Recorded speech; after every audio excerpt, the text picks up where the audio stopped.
మొన్న సరదాగా ఒక లైవ్లో పార్టిసిపేట్ చేశాను. ఆ ఛానల్ నేమ్ వచ్చేసి ఇక్కడ ఉంది కదా, ప్రసన్న వదనం. ఆ సిస్టర్ పేరు కూడా ప్రసన్న గారు. అయితే సరదాగా నేను బ్రో అంటాను, అది వాళ్ళు కూడా సరదాగా తీసుకుంటారు, నన్ను వాళ్ళు సిస్టర్ అంటారు. అంత ఫన్ ఉంటుంది అక్కడ అంతా. అయన్నొద్దు, పాయింట్కి రా.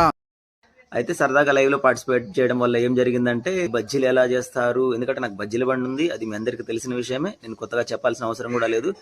అయితే ఆ సిస్టర్, ప్రసన్న సిస్టర్ ఏమడిగారంటే, బజ్జీలు ఎలా చేస్తారు మధు, మీకు బజ్జీల బండి ఉంది కదా అని అడిగారు.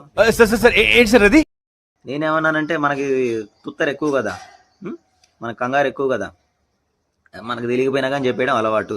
గోధుమ పిండితో చేస్తారని చెప్పిన, నాకు తెలియకపోయినా సరే.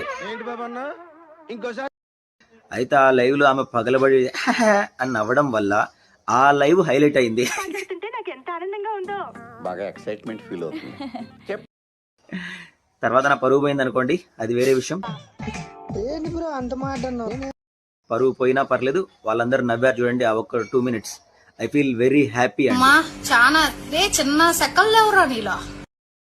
ఒక వల్గర్ కామెడీ చేసి, ఒకరిని తిట్టి, ఒకరి మనసు బాధ పెట్టి చేసే పని కన్నా కూడా మన వల్ల, మన మాటల వల్ల వాళ్ళు ఒక్క నిమిషం నవ్వారు చూడండి, అది నాకు చాలా అంటే చాలా ఆనందం అండి.